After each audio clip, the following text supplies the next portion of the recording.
Mothmen, Mothwomen, mystery seekers, musers, conspiracy theorists, interdimensional philosophers, seekers of truth, and last, but certainly not least, all of you with quantum Mothman confirmation bias. What? Okay. We'd like to welcome you as we sit tucked away in the ancient flood-battered Central Pangea mountain range to musings on mysteries and the mythical matrix, a podcast dedicated to exploring the fringe with logic, where we also theorize the fourth dimension exists and is the spiritual. Here, we're dedicated to pushing science, logic, and the Socratic method to their limits as we discuss the mysteries and mythologies of the world. I think I'm just done trying to do trigger warnings after that episode with Phil where we expected it to be PG, and it very much turned not PG. So... I mean, we could always go back and just, I did. Throw it. Oh. I did. But then, I had to do it before, the episode, because I can't go in and edit the flow, because that's just too rough. Yeah. So, I'll try it anyway. I guess, we kind of got derailed there. That's fine. Only trigger warning for this episode is a logical conversation, so if applying the Socratic method on fringe topics is disturbing to you, turn off the podcast now. Maybe I should just, make all guest episodes explicit just to be safe. Yeah, because who knows what they're going to say. It's true. We have control over what we can say. Or maybe I could just say, hey, I have no clue how this is going to go. Pay attention to if there's an explicit tag or not. Yeah. Maybe that's the best way to go. That's fair. I don't know. I'm sorry. I derailed your fish fact. You've been talking to me for 5 minutes now probably been 20 minutes now, how you're excited to surprise me with this fish fact. No, because I texted you earlier and I was like, oh boy, do I have a great fish. I said I have a fantastic fact. You had a fantastic. Episode. Yes, that's what I said. Did you not catch that? I did very much catch that. That's why I clarified for our listeners. So anyway, without further ado, the fish fact for today is they've discovered a new species of hammerhead shark. Okay. Which is originally there was only 9 species, but now there's 10. So this one is the shovelbill shark, Sphyrna aleni, named after Paul Allen, who is the Microsoft co-founder. Why is it named after him? Beats me. I don't know. But yeah, so it's a little looks like a little bonnet head. If you're familiar with those, if not, go look it up. Okay. Definitely look up the shovelbill shark. But yeah, this is now the 10th species of hammerhead shark, which hammerheads are my favorite type of shark. So I was very excited to learn about this. So of course you were. Yeah. When are you not excited about a fish fact, though? That's true. Yeah, that's true. I mean, if I was an evolutionist, I would say that shark looks like it's definitely mid-evolutionary cycle between an extreme hammerhead and a regular shark. Kind of, yeah. It's not like if you imagine a hammerhead, it's not very wide. It looks like a shovel, hence the name. Fair enough. So, Trace. That's me. Man, I'm trying to sound all professional, and you're just throwing me off the rails here. I mean, to be fair, we are kind of throwing ourselves off the rails in terms of the type of content we're producing here, in a sense, where we've gone from very historic, academic, scientific, methodological, interlinear Hebrew analysis of original texts. Now we're going tinfoil hat. Oh, hardcore tinfoil hat. I was this close to bringing my Mandalorian helmet to the Mothman festival that we went to this past weekend. I mean, you should have. There was a couple Mandalorian guys there. But anyway, we were at the Mothman festival. Surprise! In case you couldn't tell from the title of this episode, Explorations Mothman Festival, we did indeed go to the Mothman festival. I mean, we also said we were going in the last episode. Which isn't out yet, so we're still quantumly transcending. I'm tired of those. Hey, no. Like you were talking about when we were driving in, though, there's a lot of missed marketing opportunities where they had massage places and pizza places in Point Pleasant, and it wasn't Mothman Pizza. It wasn't Mothman Massage. There was the Mothman Car Wash. Yeah, there was the Mothman car wash. That was the first person there that actually took advantage of the business marketing opportunity, at least as far as we saw outside of the festival itself. I mean, yeah, once you get more in town, it gets a little more Mothman centered, but it's true. I mean, we were there during the festival, so. Well, no, I'm saying like in terms of actual stuff in the town, there's the Mothman mini golf, the Mothman museum. I think there's a Mothman diner. I'm not too sure about that, but yeah. No, there's definitely a lot of Mothman themed things. So that's what we're going to do for this episode is Trace and I went on an expedition. It was a long expedition. That was a lot of driving, but it was a good time. Mm-hmm. And we are going to talk about our experiences there. So do you want to kick us off or should I? Well, first off, yeah, how about you kick us off, actually? For those of our listeners that aren't aware, because I'm sure our good friend Harry, not our guest Harrison, our good friend Harry, he's very up on his cryptids. So I'm sure he's very much familiar with the Mothman, but I'm sure some of our listeners are not, coming from that academic season that we just did. So Trace, what is the Mothman? Where does it come from? Tell us the story. So, I want to hit the very brief cliff notes on this because I really want to do a deep dive later on, as one of the little treasures I brought back was the Mothman Prophecies book by John Keel, who went and documented everything that happened in the original story. But basically, 1966 in early mid-November, was when the first sighting was spotted. A group of teenagers driving down the road. There was a giant Mothman creature that jumped in front of their car and terrified them. The Mothman, pretty self-explanatory, I feel like, is pretty large humanoid creature with giant wings, moth head, and big glowing red eyes, with gray leathery skin. Depictions vary here and there, but yeah, the original sighting supposedly also had claw marks in their car, and over the span of a year until December, I want to say 15th in the following year, 1967, when the Silver Bridge collapsed, killing 46 people, was when all these sightings and weird occurrences were happening. There was some UFO sightings linked to this, and I think there's even some ghost stories linked to it too. So just all around a weird hotspot of activity in this time frame, all centered pretty much around Mothman. But yeah, that's pretty much the basics of it. There's also another sighting of it in 2015. But in terms of the Mothman Festival itself, it was started in 2002 with the statue. There's a Mothman statue there, the infamous Shiny Heiny. As I didn't know that's what it was called. I knew of it, but yeah, this Mothman is supremely jacked.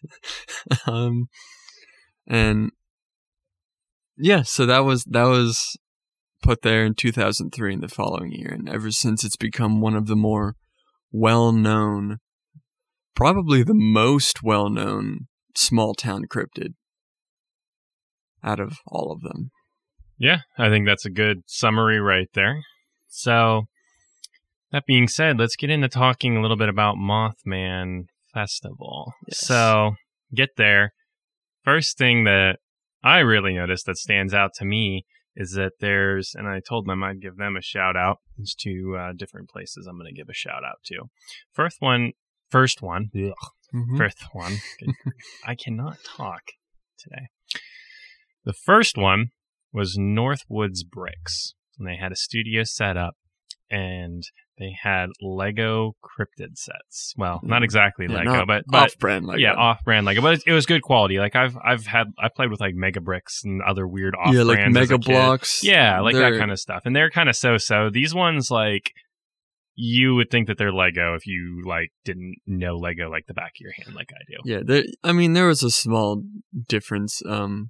Just you got the Mothman, of course. I did, of course, and I got a Bigfoot one. But they had a bunch there, even some that I've never heard of, like the Hodag. That was a big one. Yeah, around there.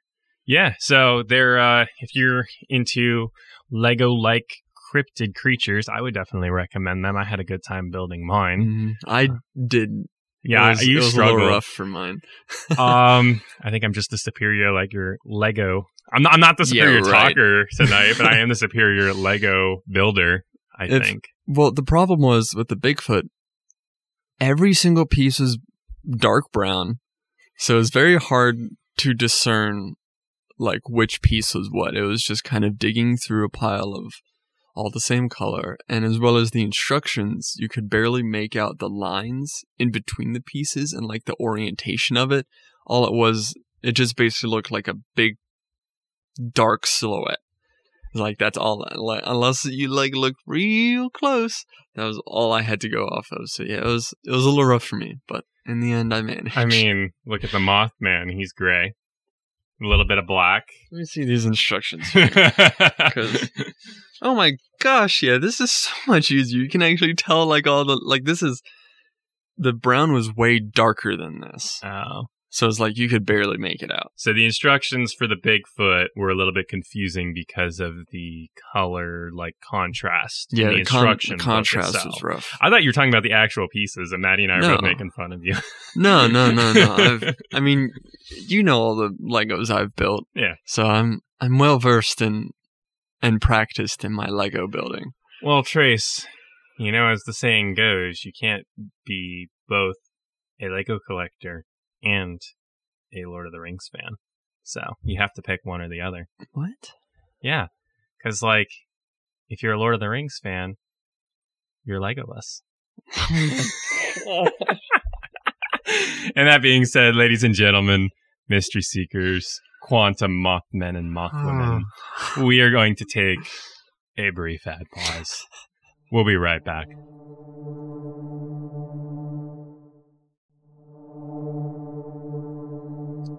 As we sit perched at Point Pleasant, West Virginia, hanging out with Mothman. I did see Mothman while we were there, Trace. Mm-hmm. He was taking pictures with tourists, and there was this one gentleman dressed in a piratey clad kind of captain's outfit from the 1800s in the crowd. And he pointed to Mothman and he just screamed, "Mothman, I love you!" Yeah, so that was great. It was a good collection of people. Definitely some interesting people in the crowd, but a lot of friendly people. It was easy to strike up some conversations going along. Yeah. So, what were some of your takeaways as we continue through our day? I'm going to kind of go chronologically here. Oh boy. Well, one, it was cool. They have a some of these big, like,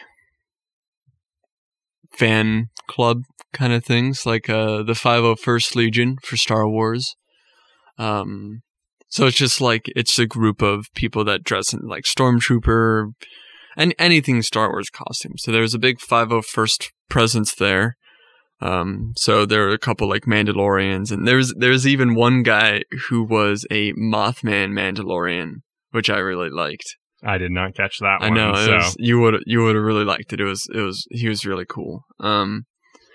Then there was also a Ghostbusters club there. There was a giant Stay Puft Marshmallow Man inflatable, which was really cool to see, and they had a whole booth, and I kind of wish I went to check them out because they had some pins and stuff there, and I am a avid collector of cool little pins. Indeed. Indeed you are. I can confirm this. Yes. But there was a lot of cool booths there. I wish we had more time to explore a little bit and Yeah, it was really cool. Really hot day. Yeah. By the end of the day, the heat and all the people were starting to get to me. So I was same. It was exhausted. It was very crowded. It was a good event, but between the heat and all the people, it was like, yeah, this is not my ideal day to recharge on a weekend, but it was still a good time. So it would have been nice to have done more, but at the same time, I think that was probably all that most of us could handle. Mm-hmm. So, but yeah. But it was really cool. I don't even know where to start, to be honest. There is so much there. Yeah. I guess, I should throw in here that we do have an exclusive interview we're able to do on the fly. That's true. I'm not going to hit that yet. I probably should have put something in the beginning about that because I feel like most people are like tuned out by this point, just hearing us talk about like a festival. But I don't know. If you're still listening, we got an interview with an eyewitness to Mothman on the spot. Mm-hmm. I was able to do it on the fly, and you're going to get to hear that. So if you're a dedicated listener, props to you. If you've stopped listening already, shame on you. I can say that because it doesn't apply. Only the people that have listened to this point, are going to hear that. So I'm good. Yeah. All right. We did also stop and check out a stand from the Bali Raven. They have a podcast. They're a Cryptid Wildlife Protection Agency. Not official, of course. I like to think they're official. But no, that stand was really, really cool. They had a lot of cool art prints. We got a Phoenix one for the studio. Did. Yeah. You got a frame for it, but you didn't bring it tonight, so I can't put it in. It'll come eventually. We're going to try to record a bunch of episodes here, so we'll make that happen soon. Yeah. But then you got a Bigfoot one, or did you Wendigo? I got a Wendigo. Wendigo is my favorite cryptid. Okay. Definitely got to do an episode on that later on. Yeah. But yeah, they had a lot of cool prints. They had the squonk, which is our state cryptid, pretty much. And it's a little disappointing of a state cryptid. I gotta be honest there. it's a little ugly. Yeah, well, that's kind of the point of it. Yeah. But no, they had like the Loch Ness Monster. They had the Flatwoods Monster, which is another West Virginia cryptid there. All kinds of cool prints, like field notebook prints, so really cool sketches, and like they got like the anatomy of the cryptids and like little like notes on them. They do have a podcast, and I feel like they might be a small group too. Probably are. Yeah. They didn't seem very big. Yeah, which was a little surprising because they seemed so well set up, and like they were one of the more like, I guess they stood out a lot more. Classy, official almost. Yeah, they were very customized and right. And they seemed very well put. I really liked them. So Bali Ravens, you guys are awesome if you somehow listen to this. Yeah, you never know. But I will definitely be using them a lot more. I bought some of their like field books, which I will be using as just reference guides. I won't be quoting from them, but I will be reading up on them, and they have a Patreon too, and really cool. Be nice if we got big enough to have a Patreon at some point. We will. Eventually. We will. Eventually. It'll happen. It takes a while to build a listening base as a podcast. Mm-hmm. So all 5 of our listeners right now, 5 of our dedicated listeners. Yeah. Well, it seems like they're more of an art group. They do more prints and pins and stickers. And I think their podcast is relatively newer. And yeah. I mean, doing artwork isn't a bad idea either. That's true. I don't know. We're just kind of this is a bit more of a laid back podcast episode, I think. Yeah, this is a very like, we're both kind of drained from the Mothman festival, so we're not really invested. This is 2 days after we got back to, and we're still like, ugh. Yeah, it was a good time, but it was a lot. Mm-hmm. I want to circle back to the Northwood stuff. I love that they did their model number for Mothman as 1966, the year the sighting started. Yeah, 1966. Oh, that's awesome. Yeah, so they have like the number on the package there. Oh, I didn't even. I wonder if the Bigfoot one has something like that too. I didn't even look at it. I was like 1966. I'm like, that's a very specific number choice. So it's interesting synchronicity that they're slipping in there. Yeah, it's got to be something like that. But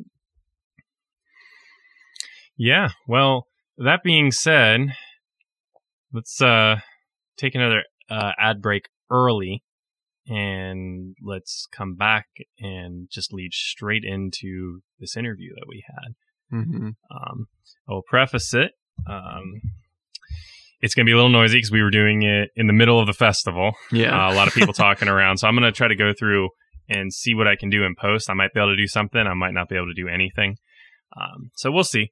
But the special interview we got was with Linda Sigmund, and her boyfriend, around the time that the sightings happened with Mothman, went out to try to find Mothman and had an encounter of their own.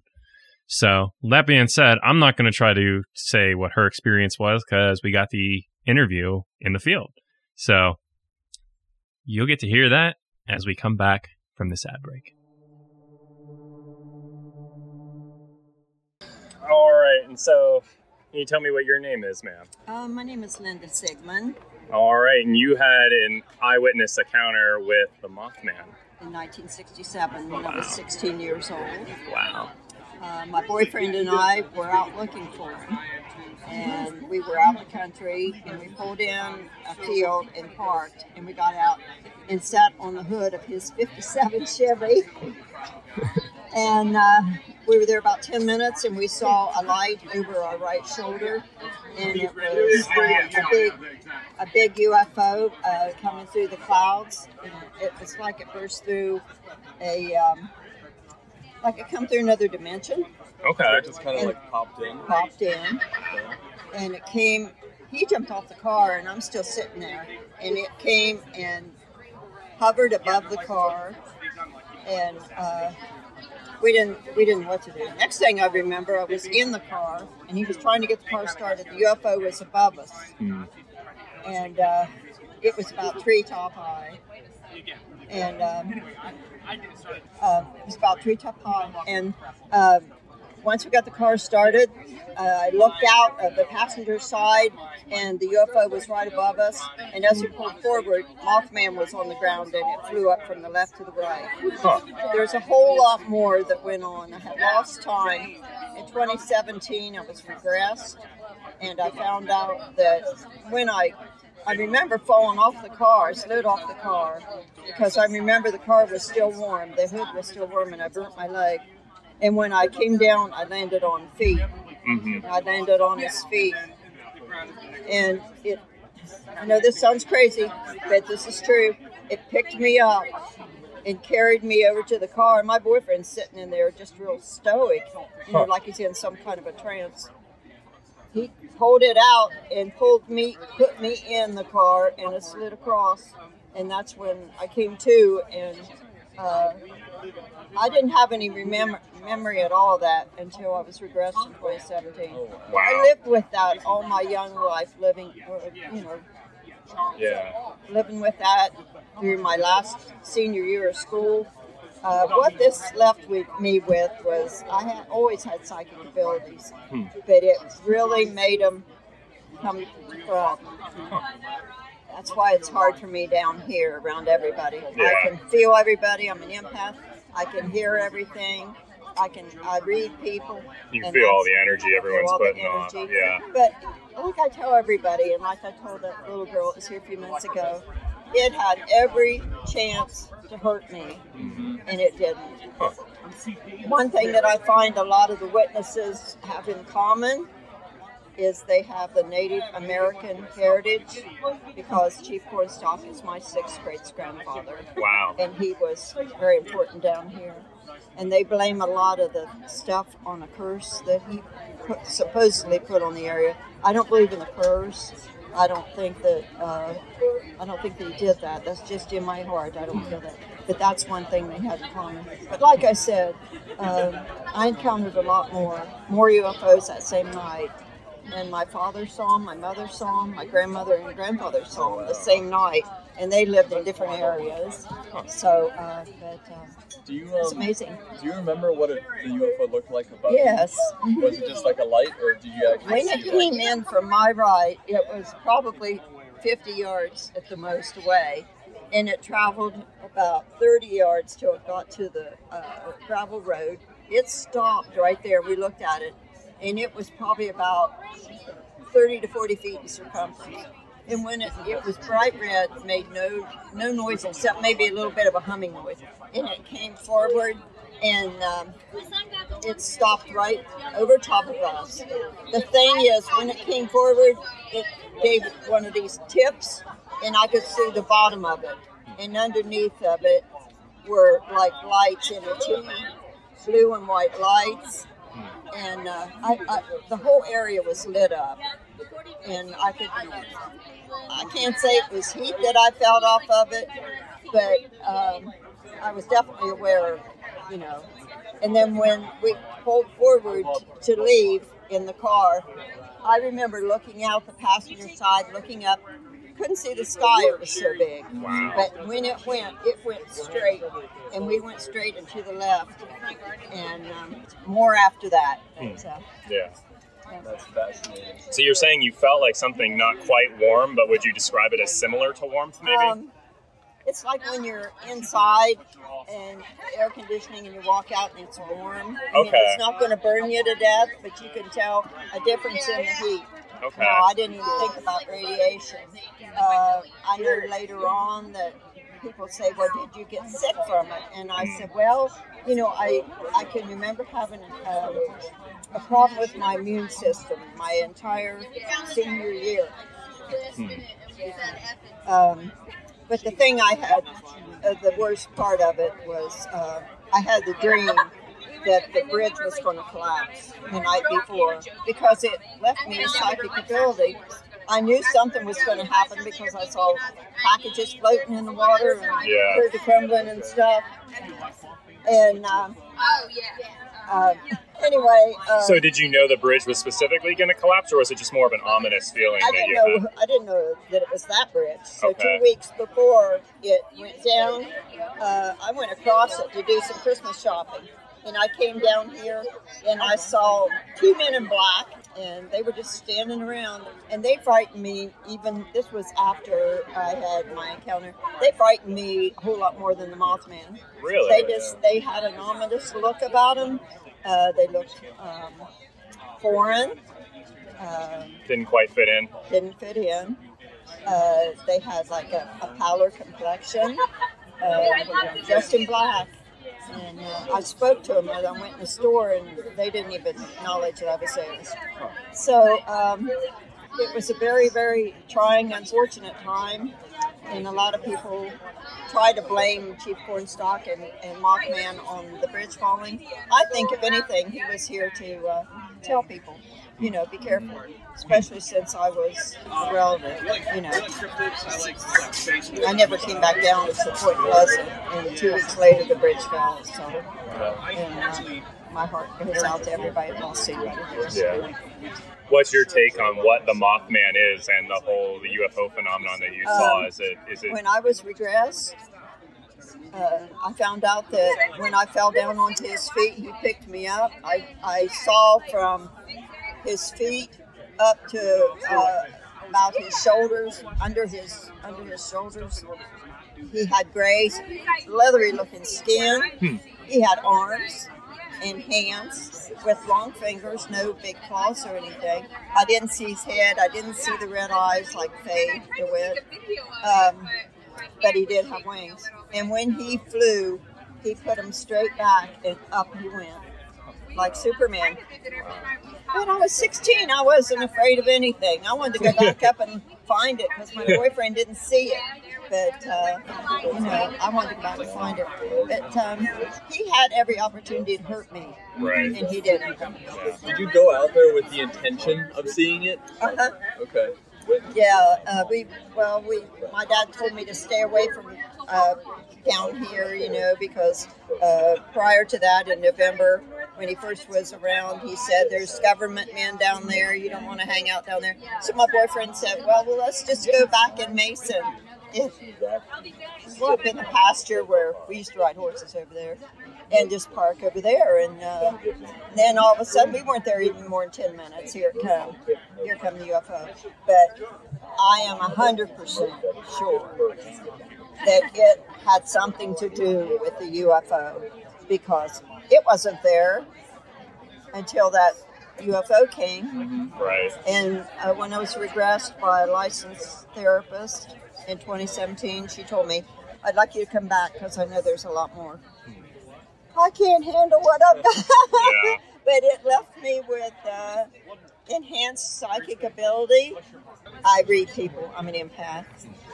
And I can immediately see somebody, and if I touch them or I'm with them for very long, I can tell you a little bit about you. I've made a lot of grown men cry. That's loaded, isn't it? Yeah. Anything else you'd like to share from your experience? Just everybody come down to the Mothman Festival if you get the chance. Oh, it's so much fun, and it's free. Yeah. There's vendors here. I've got artwork here. My friends have art. We all are here to share what we know about Mothman and to enjoy, and it helps the economy. And I think it's so important for everybody to be together and have a great time. So, I agree. Just remember, Mothman won't hurt you. He's a good boy. Where can people find information about you? Like, have you written any books? Where can they find, like, stuff that you have? I wrote a book, Beyond the Pale Moonlight, and then I've got my artwork and step by step in there, what happened. And then it's got my regression and my feelings. And is that available on Amazon? Oh, you did. Yes. Awesome. Okay.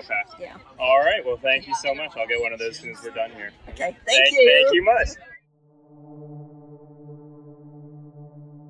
That was a very unique chance that we had there to be able to do an interview with her. What are some of your takeaways, Trace? I wanted to try and cross-reference and like other of her interviews to see if she might say the same thing, because I know, that's kind of a common thing you want to try and look out for, is to see if the story is consistent. Yeah, pretty much sounds pretty consistent. Yeah. I couldn't find anything about the regression stuff. I think that's in the book, and I haven't had a chance to read that yet. I just skimmed through it, and this book came out in 2023. Now, she was also interviewed in the History Channel's The Unexplained with William Shatner in Season 1, Episode 3. So she's very short in that clip. I just watched the clip on YouTube during our break. And that episode, what I could see, is released in 2019, which her regression, she said, was in 2017. So I was a little surprised it didn't come up in that, because I feel like that would be pretty fresh and relevant. I think there is some stuff with therapists and hypnosis, and there is some ethical concerns about the therapist projecting experiences onto people at certain times. So maybe she didn't want to mention it in that setting initially because it was so fresh, and because it could, to some people, be something that potentially would discredit her. Maybe. I mean, she did seem kind of she is open about it, so I mean, it's not like she's trying to hide it or anything, which I feel like if you just completely made up a story like that, you wouldn't want to be like, hey, I had this happen, if that's something that could take away from your credibility. It's kind of similar to the criteria of embarrassment that's used to evaluate the Bible, looking, back to our historical validity stuff. It's when you have details that are not as, what's the word? That you wouldn't necessarily want to be public, or that could take away from your story if they went public, and you're willing to freely share those, it does lend to it being more likely that it is a true experience. Yeah, because it is pretty wild what she says. It is. Yeah, it's a pretty wild claim. And see, the thing is, too, with stuff like this is not everyone, a lot of people in the popular culture think that, people will just make up UFO sightings because they'll get famous and they'll make lots of money. And it's No, some people, yes. Some people do. Most people don't. When you get to the smaller, more individualistic sightings, they're usually not talked about because people tend to get shunned for it. Yeah, now, a lot of... this is a bit of a sidetrack. I want to get back to the interview. But a lot of like UFO sightings and stuff, they might not come out till years later after the incident. Or if they do, then they'll go consistently on record saying like, yeah, I wish I never came out with this. This kind of ruined my life. Yeah. I know Betty and Barney Hill, like, they're kind of known as like the first abductees. So they hate that they're linked to the story, from what I know. Now back to the interview, the UFO sighting along with it, that seemed pretty consistent through all the interviews that I could find. But what's interesting and sticks out to me is that the T-shaped lights that she mentions, like the dots in a T formation. Yeah. It's like, that's something I've never heard about before. I've heard of the V's, I've heard of the circles, the lights that kind of like split off. That does ring a bell for me. Think I've heard something like that. Someone I've listened to a lot is Marty Garza, I think is his name. He's been on like Brothers of the Serpent, Where Did the Road Go? He's done a ton of research on UFOs. He may have mentioned something on that, but he's done so much content and I've listened to so much of it, I can't even be sure at this point.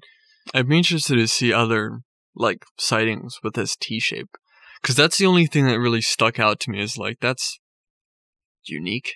I've never heard that before. And so there's a lot of correlation as well from when I was looking into UFO sightings and experiences where people would sometimes get radiation poisoning from a UFO encounter. And that's why I kind of hyperfixated when she was talking about sort of a warm feeling, but not really. And she kind of, I think, knew where I was going with that because of her research into all of that. And so she kind of elaborated on it a bit to talk about it being like radiation. And so I thought that was an interesting detail that was worth noting as well. But, you know, you do start to see, like, you know, initially when I set out into all this, the cryptids and the UFOs, it all just seemed like a whole bunch of different categories. But the more you explore this topic, the more it becomes a web. And you pull on one string and it affects the whole web.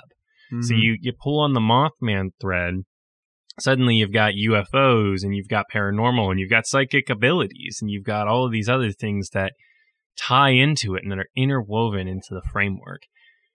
And it is a very interesting, I don't know. What else did you take away from the interview, Trace? I mean, yeah, I really liked it. I liked hearing the first-hand account of it. The only thing that I would really want to dig into more is to see how consistent the story goes. But from what I've been able to tell at a cursory glance, she seems pretty consistent. So yeah, there's some validity to that. But yeah, it seems to be she was one of like the first sightings of it too, which surprises me because I've never like heard her name before, I guess. Well, like even coming out in 2017. I mean, that's only 7 years ago. Oh, so she only told her story in 2017. I think that's what she's saying, is that all the memories only came back in 2017. No, I thought she said that she knew like the general story of it, but when she got regressed, that kind of made up for the lost time part. Oh, okay. Where she was on the hood, then she's in the car. Okay. So she got regressed for that part. That makes sense. Okay. But yeah, I mean, it's just cool to hear a first-hand account. And see, the thing is that like, I want to talk. Let's take a little bit of a tangent here, and then I want to come back and talk about a couple things from her description of Mothman. But let's take a little tangent here, and let's talk about how you evaluate things like this, because obviously anyone can come along and say that they saw Mothman and completely make it up. And so you brought up a good point of, hey, let's look for consistency in the story to make sure the same story is being told. That's a good way to evaluate. And other things that are good to evaluate is to explore other sightings and encounters and to start picking out like similarities. Ultimately, you can't for sure know if every sighting is true or if every sighting is false or if it's somewhere in the middle. Like you have no way of knowing that as an individual. But it doesn't discount the fact that it's still worth listening and at least hearing the perspective, even if you're still skeptical about it. I think it's good to consider. And the next episode, because I sprung this one on you, so I've had several instances that it didn't really, some I kind of thought were bizarre at the time, but some I wouldn't have really initially classified as paranormal until I started doing more research into what all constitutes more of the paranormal. And I've had some things that for me were very undeniable, freaky experiences that I'm fully convinced in my mind because I know that they're true experiences. But, someone that's going to listen to the next episode, they're going to hear that and they're going to be like, oh, well, maybe I was just making this up. Yeah. I have no way of proving it to people, and I don't need to prove it to anyone. I know the experience was real for me, and I'll share my perspectives on what I've had happen to me over my life. But that's really the tricky part about all this stuff is like, if you tell your story, there's going to be so many naysayers and skeptics about it. Yeah. So then, like, how do you say for sure? It's like, no, I'm telling the truth. Believe me. So, yeah. I mean, I'm to the point where I'm not worried if people believe me or not. I'm just on here to, to be a seeker of truth, to present my personal experiences, and people can take it or leave it. That's their discretion. Like we talked on the show, we can't make anyone believe or not believe anything. Yeah, I mean, there's probably so many other stories out there that are like insane and like confirm this thing. Like it's just more confirmation for this thing that's happening, but they're not going to come out with it because they know that like they might face a lot of backlash for it. Right. And then you get into stuff like the 411, and that's why I said it was like kind of a gateway drug for me into the paranormal stuff, because you have things like 411 where you can't deny that a person went missing, and you can't deny that they went missing under very peculiar circumstances. You can't really fake something like that very easily, especially on such a broad scale. Yeah, when it's on like an official record that this thing happened. Yeah, and there's news clippings about it. Hundreds of people are involved in the search. Dogs aren't able to track. You have freak storms that show up. The person's found in areas that are often searched. It's getting off topic. Yeah, we are getting off topic. So let's circle back. There was something else that was interesting that she said when she talked about the grayish kind of skin that Mothman had. It made me very much think of the gray aliens, the grays. Yeah. That was immediately what got triggered in my mind when she said that. And you start to see these synchronicities of these things being linked together, which I think is interesting. Yeah, no, it's definitely interesting. I'm really excited to get into when I'm able to read the Mothman prophecies, which may not be for a while because I'm in school and have a lot of reading projects that I have to do, which is a pain, but good because I at least enjoy the reading, but a pain. So I really wish our next episode could be a deeper dive into the Mothman prophecies so we could stay consistent, but I think it would be cool, like maybe next year for like the anniversary, we could do a Mothman episode and a deep dive. But I'm really excited to get into that stuff so that I can start cross-referencing, like, okay, Linda's story is actually pretty consistent with everyone else, because I know there's been possibly hundreds of sightings of Mothman in that time frame, so I'd be interested to see how many of them are similar. But the one thing that also kind of struck me is that she was saying how it was kind of like not harmful at all. But one of the first sightings of it was like it attacked a car. So it was interesting. Yeah, so you've got to wonder about that, because we're going from, hearing the very strong, blatant Christian side from Phil's perspective to, someone that's a psychic and that gravitates to a different perspective on all of this. And she's talking about it not being harmful. And so you've got to question, is this a fluke, or is this some kind of is there maybe more to this interdimensional world than we realize on a surface level? Yeah, maybe it was like a misunderstanding or a misinterpretation of the first sighting, and what she felt was the truth. Right. Something like that. And what I've noticed too is a lot of these a lot of the spiritual paranormal encounter kind of stuff tends to be very highly charged in emotion. And that it tends to give a certain emotion and potentially even feed off of said emotion. And so maybe it's something where it's dependent on the energy, if you will, that's being put out by the person. I don't know. This is all just, stuff to logically speculate here on it.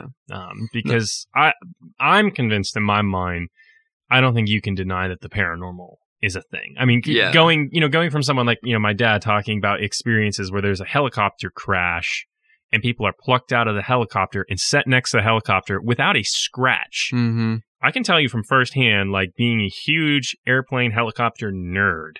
Like 3 years old, I was a nerd for this stuff. Cobra attack helicopter, there's no way out of that helicopter if it crashes. If it crashes, you die or you're stuck in there and you're very seriously injured. Mm-hmm. And it's like you have stuff like that happen where I've had experiences. He's had experiences. You have all these other experiences. Even if you don't want to believe every single one, I feel like there's just so many from so many different sources. You can't dismiss all of them. Yeah. It's like you can't look at one hoax and be like, oh, well, it's all disproven. Yes. That's a logical fallacy there, which is going to be a huge key in. We're going to do a logical fallacy series very soon because so many people love their logical fallacies and it drives me up the wall. But yeah, I think that would be this is sweeping generalization or overgeneralization fallacies. One of those two. I don't know. Where you're taking a rule and you're applying it too broadly that because one thing was disproven, it's all disproven. I think that's sweeping generalization. Anyway, we're going to take an ad break and then I think we should close up for the evening here. Yes. We'll be right back.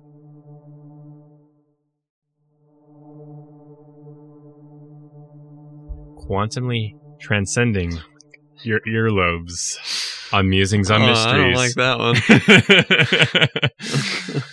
one. We have quantumly entangled into your earbuds or your speakers and are projecting nestled into the ancient Central Pangea mountain range and are broadcasting live, but not actually live, quantumly live, through the Mothman tunnel of cryptozoology using our lighthouse. That's so much. It's so much. Trace is done. All right. So let's ground back in reality here a little bit. There's one other thing I wanted to talk about. There was a speaker that had recordings of Bigfoot audio that we both sat in on. And how do I word this? I don't want to be disrespectful to this person. I don't even remember their name, so I'm not going to name them or their organization. Do you want me to find? I don't want to name them because I don't want people to go find them and be like, "Oh, you guys didn't do good." But let me put it this way: if you're going to go into the woods and you're going to get audio of Bigfoot, you probably should have like really good equipment. And I felt like the sound I was listening to was so distorted and like vague. I didn't really like. I sat in and waited like 20 minutes, like of like the hour-long lecture. I mean, and I just didn't really get like much out of it. I felt like I got better quality from like the 4-on-1, the Hunted, Dave Paulides, like the recorder from like the 1990s or whatever, when those guys were in California and recorded stuff. And this is people going out and doing their own field research, like now, 2024. But is this like was this guy? I don't know the guy's backstory. Was he like an independent kind of guy, or like was he part of any? I like, missed show the beginning as well, so I got in there a little bit later. By the sounds of it, from what I understand, I could be completely wrong, but it sounded like he was just kind of doing it as like a hobby. Yeah, so maybe, and that's fine. Some of those sounds, they aren't like some of the stuff that I've heard. It's not always crystal clear. Sometimes they have to like sometimes turn up the gain or something like that to kind of get it. So that might distort it. Yeah, and I understand all that. I mean, I do a lot of the audio editing here, but like, I don't know. I feel like you need to invest in really good quality equipment if you want to go hunt for Bigfoot. Now, Phil I'm sure would highly discourage anyone from doing that, as he did in the last episode, because of dangers involved there. Yes. But it's like going like this person described like rocks being thrown at them. And it's like, this is a dangerous thing. Mm-hmm. And people don't take cryptozoology very seriously in most spheres, except unless you're on the fringe, like we teeter towards the fringe. A little bit. So like we take that somewhat seriously. But like, I mean, I was just listening to it and it's like, okay, even if this is all real, this doesn't really prove anything.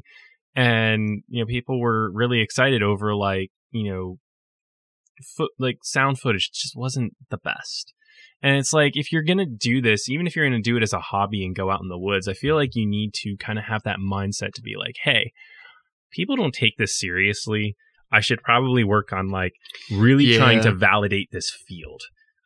Because like when you just go out there and you get like subpar recordings, again, I'm not trying to insult this person. That's why I want to leave them anonymous, especially. I'm not trying to insult this researcher. But when you go out there and you get these subpar recordings, it doesn't really bring any credit to the field. It doesn't bring any validity to the field. It's not that hard to go on Amazon or use ChatGPT or whatever to research some good audio equipment that you can take into the field to at least capture some decent sound, even if it's in the distance, even if you got to turn up the gain and everything. That's at least my perspective, where it's like, if you're going to set out to do something like that, it's already such a ridiculed field. You want to do it right, or you're going to get ridiculed too. Yeah. Now, there was the other speaker there, which I really wish we could have sat in on, was, I will name drop him, Russell Accord, from the Expedition Bigfoot series, which I need to start watching, but he's a pretty big name. I really wish we could have sat on with him, but he was jam-packed, and we were tired, so we decided to head out at that point. I went to go kind of lock us down some seats, and it was like jam-packed out to the door of the auditorium, and then I was like, okay, the other speaker's still talking, let me wait a couple minutes, and I went outside, and then more people came, and it was packing out through the door, and I'm just like, I'm tired. I'm not even going to be able to get to talk to this guy. I'm not even going to see anything that he's putting up on the slide. So I'm like, it's whatever. So maybe next time. I don't know. We'll dig into it more. You know, it's always next year too. And I want to hit two more things here before we finish up. The Mothman Museum down there was pretty cool. I think with this episode, we should upload one of the pictures I got from it, like one of the news clippings, because they had like all original news clippings from the area. You send it to me. I'll just put it on social media. That'll probably be easier than anything. So m.quad.musings for the Instagram. I'll probably just put it up right after this episode is done recording. But yeah, it was really cool. They had a piece of the Silver Bridge there. They had some like John Keel stuff. Like they had a suit that he wore in an interview, which was pretty cool. They had Men in Black stuff there. All kinds of stuff. So again, I'm gonna be talking more about that at a later episode. When we actually talk about Mothman, for real. It might be a little bit, but it is gonna be really cool and exciting. I'll make it worth your wait. You better. But again, not again. For the lastly, on kind of going off of the guest speakers, we might have another potential guest coming up in an interview. Nothing's confirmed yet, but I did talk to a guy there, and he was pretty cool, really, really relaxed guy. So hopefully, got one of his books that he wrote. He's been on a few shows and stuff, so hopefully we'll get him on. I've reached out to him, and I'm not gonna drop a name just yet because we don't know for sure if we will be able to get him on, but that'll be an exciting future prospect. Yeah, and that was your network connection, so that was good work there. So one last thing I want to talk about before we wrap up the show here is, Trace, have you heard of the phenomenon of the third man syndrome? Do you want me to say that again? Because you look like third man syndrome? Yeah, have you heard of the third man syndrome? So this is a phenomenon known to happen when people are in some kind of crisis event, like if they're backpacking out in the wilderness, hiking, mountaineering, things like that. And it's a pair of people. Wait, okay. Yeah. I might know this. Okay. Yeah. It's a pair of people that they're lost together, two people, and they will see a third person and interact with this third person for the duration of their entire time in the wilderness and not really think anything of it. And then they get out and they're like, wait, there was only two of us. Who was that third person? It's crazy stuff. So apparently I was looking into this because I figured that would be something really cool to talk about on the podcast, because that's like, something that I'm sure has been scientifically studied to some degree or another, or at the very least, is worth talking about from a scientific perspective. Yeah, like psychologically. And it looked like one of the first, at least documented instances of this was from Sir Ernest Shackleton, and he was in, I think, Antarctica, actually. And in 1916. And the book was published in 1919, I think, that he wrote about this experience. At least this experience was included. So that might be a good book report to do, especially since, it's over 100 years ago. So there shouldn't be any copyright restrictions on what we can, quote and talk about from the book. So I want to look into that for a future episode. Maybe that'll be something next year, though, as we kind of like circle back to the paranormal next year. But that's just something that's so interesting because, it also sounds like kind of like the Shadrach, Meshach, and Abednego kind of thing in the fiery furnace, where they all three get thrown in by Nebuchadnezzar and they're all burning. And Nebuchadnezzar, like, look, well, they're not burning. Like, they're in this furnace that was so hot that the guards throwing them in burned up. And then they're just sitting in there chilling, having a good time. And Nebuchadnezzar looks in and he's like, how many men did we throw in there? And his aide's like, 3, sire. And Nebuchadnezzar's like, but I see 4. And the 4 looks like the Son of Man, the Son of God in there. And he calls them out, and then just Shadrach, Meshach, and Abednego come back out. And it just sounds like stuff like that. It's like where there's this... Like a spirit guide kind of deal. Maybe. Yeah. Like there's something or someone that appears in times of extreme crisis that can be seen and interacted with by multiple people. And so I wanted to throw this out here because in the next episode, we're going to explore some of my experiences, whether you want to classify them as abnormal or paranormal, which will be the title. I'm very excited. Of the next episode. I know I haven't told you any. Maddie was about to start telling you one, and I was like, nope, stop. This is all going to be a surprise. But I've got at least 5 experiences. Some of them were complete gags, and it's hilarious. Some of them were very much legit, and some of them were like friends of mine told me very weird things. So I'll be talking about some of my friends' experiences as well, but I'll be leaving completely anonymous because, I'm not going to invade their privacy like that. But I can say, hey, I have this friend that said this, and yeah. I got a couple stories. I really need to catch up, though. I need to go start poking the hornet's nest of the fae in the woods. Or just start gifting the fairy in the woods. Yeah. Go to the white lady in white in Pond Bank and start summoning Bigfoot. Don't do that. Honestly, it is kind of like half tempting to be like, man, there is a state forest right near us. We're basically in it. Could I find in that? Yeah, we're basically in the state forest almost. It's like I could so easily just take a little day trip and get a story. We should totally put that in the intro. Tucked away in the ancient Central Pangea mountain range, the flood-battered Central Pangea mountain range, sitting next to a fairy circle. Something like that. That'd be really good intro, like edition. Maybe. I'll workshop it. Yeah. I'll workshop it. Maybe next week. I just like. It just seems like our podcast is consistently going like, here's a more science approach, and then we're going more and more and more and more down into like, all right, now let's talk about Mothman. Next episode, we're talking ghosts. No, but seriously though, like this stuff is worth talking about, and that's the premise we set in the beginning. Is like, hey, we're interested in exploring the idea that the spiritual is the fourth dimension, and how can we make all of these connections? So, no, yes, we are very science based. But we're also fringe. And I feel like people go either one way or the other, where they're just extreme science lovers or they're kooky fringe people. Yeah. And there's oftentimes not much of a middle ground. We are the bridge. We are the avatar between these two worlds. We're kind of like bungee jumping off the bridge a little bit, but just a little. We are the bridge. We're making the bridge. We're still like finishing up all of the the ropes to make the rope bridge here, and then we can from there we can get supplies across easier back and forth, and then we can put some structure to this bridge. But yeah, if UFOs are, I should probably save that for another episode. Yeah, let's save that for another episode. Just end it right here. Yep, just right here. Episode. Just done. Goodbye. Toodles. I can't end it like that. Oh man. All right.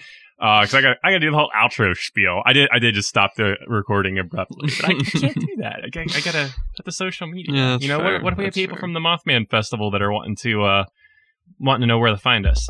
So if you want to get a hold of us and tell us about your quantum entanglement with Mothman and how much you love Mothman, you can email us at m.quad.musings@gmail.com. If you want to find us on social media, which I'm struggling to manage posting content, we need to post something right after we record this episode. But if you want to get a hold of us on our social media or just explore our social media, you can find us at m.quad.musings on Instagram and TikTok. Our Facebook name is Musings on Mysteries and the Mythical Matrix. And, oh gosh, I am out of practice on this outro here. Please send us your confessions, concessions, contentions, snide remarks, and we thank you for listening to Musings on Mysteries and the Mythical Matrix. Whether you're listening on the Earth, above the Earth, or below the Earth, specifically above the Earth, on the second moon that's about to enter our orbit. I guess so. We'd like to thank you for tuning in with us on this fine, quantumly entangled Mothman evening. And we hope you have a good rest of your night. Doodles.